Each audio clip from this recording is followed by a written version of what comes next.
নমস্কার বন্ধুরা, সকলকে আমার চ্যানেলে স্বাগত। আমরা মোটামুটি সকলেই জানি রাজ্যের সমস্ত ধরনের সরকারি কর্মচারী এবং পেনশনারদের ডিএ সংক্রান্ত বিষয়টি এই মুহূর্তে সুপ্রিম কোর্টে বিচারাধীন অবস্থায় রয়েছে এবং সুপ্রিম কোর্টে এই মামলাটির পরবর্তী শুনানি আগামী 26শে আগস্ট 2025 ধার্য করা হয়েছে। কিন্তু 26শে আগস্ট এই মামলাটির পরবর্তী শুনানি নিয়ে একটি অত্যন্ত চাঞ্চল্যকর তথ্য তুলে ধরলেন অন্যতম মামলাকারী সংগঠন কনফেডারেশন অফ স্টেট গভর্নমেন্ট এমপ্লয়িজের সাধারণ সম্পাদক মলয় মুখোপাধ্যায় মহাশয়। কি বলেছেন মলয় বাবু আজকের ভিডিওতে বিস্তারিতভাবে আলোচনা করব। ভিডিওটি অত্যন্ত গুরুত্বপূর্ণ, তাই প্রথম থেকে শেষ পর্যন্ত অবশ্যই ধৈর্য সহকারে দেখবেন এবং ভালো লেগে থাকলে অবশ্যই একটি লাইক করবেন এবং সকলের সঙ্গে শেয়ার করবেন। আর সেই সাথে চ্যানেলে যদি প্রথমবার হয়ে থাকেন এই রকমের ইনফরমেটিভ ভিডিও আরো দেখার জন্য যারা এখনো পর্যন্ত এই চ্যানেলটিকে সাবস্ক্রাইব করেননি তারা অবশ্যই চ্যানেলটিকে সাবস্ক্রাইব করে নিতে ভুলবেন না। তাহলে চলুন আমরা বিস্তারিত জেনে নিই। দেখুন, আমরা এই মুহূর্তে সরাসরি সুপ্রিম কোর্টের ওয়েবসাইটে আছি। এখানে ডায়েরি নাম্বার দেওয়া হয়েছে the state of West Bengal versus confederation of state government employees West Bengal. এখানে diary number, case number, CNA number সমস্ত কিছু দেওয়া হয়েছে।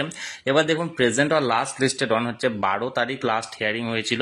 Honourable mister justice Sanjay Karol এবং honourable mister justice Prashant Kumar মিশ্রের এজলাসে।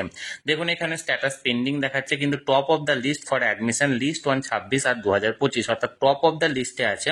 অর্থাৎ আগামী 26শে আগস্ট যে মামলাটি শুনানির জন্য দিন ধার্য করা হয়েছে সেখানে high up on the board অর্থাৎ সর্বপ্রথমের দিকে এই মামলাটি শুনানির জন্য এখানে বলা হয়েছে। টেন্টেটিভলি কেস হচ্ছে 26শে আগস্ট 2025 অর্থাৎ 26 তারিখে এই মামলাটি যে শুনানিটা আছে সেই শুনানিটা মামলার প্রথম হাফে এই মামলাটির জন্য দিন নির্দিষ্ট করা হয়েছে। আগামী 26শে আগস্ট এই ডিএ মামলার শুনানি নিয়ে অন্যতম মামলাকারী সংগঠন কনফেডারেশন অফ স্টেট গভর্নমেন্ট এমপ্লয়িজের সাধারণ সম্পাদক মলয় মুখোপাধ্যায় মহাশয়কে প্রশ্ন করা হলে তিনি জানান গত আগস্ট মাসে বেশ কয়েকটি ম্যারাথন শুনানি হয়েছে ডিএ মামলা সংক্রান্ত। গত 4 আগস্ট থেকে লাগাতার বেশ 3 থেকে 4টি শুনানি হয়েছে এবং গত 12ই আগস্ট মাননীয় অ্যাডভোকেট কপিল সিব্বাল মহাশয় উপস্থিত না থাকার কারণে এই মামলাটি শুনানি হয়নি। না হলে 12ই আগস্ট এই মামলাটির শুনানিটা শেষ হওয়ারই কথা ছিল এবং আগামী 26শে আগস্ট যে ডেটটা দেওয়া হয়েছে সেই ডেটে আশা করা হচ্ছে যে মাননীয় অ্যাডভোকেট কপিল সিব্বাল মহাশয় উপস্থিত থাকবেন রাজ্য সরকারের পক্ষ থেকে যাকে নিয়োগ করা হয়েছে এবং উনি উপস্থিত থাকলে এই মামলাটির শুনানি হবে এবং আশা করা যাচ্ছে যে এই মামলাটির শুনানি সম্পন্ন হয়ে যাবে।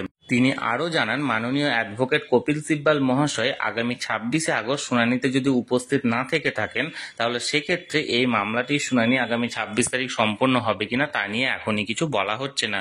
অর্থাৎ এক্ষেত্রে একটি প্রশ্নচিহ্ন থেকেই যাচ্ছে। মাননীয় অ্যাডভোকেট কপিল সিব্বাল মহাশয় যদি উপস্থিত না থেকে থাকেন তাহলে এই মামলাটির হয়তো পরবর্তীতে আবার একটি ডেট পাওয়া যেতে পারে।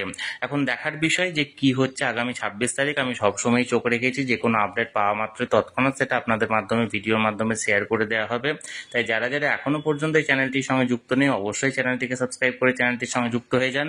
আর এই ভিডিওটি ভালো লেগে থাকলে অবশ্যই একটি লাইক করুন এবং সকলের সঙ্গে শেয়ার করুন আর অবশ্যই চ্যানেলটিকে সাবস্ক্রাইব করে রাখুন। ধন্যবাদ, দেখা হচ্ছে পরের ভিডিওতে।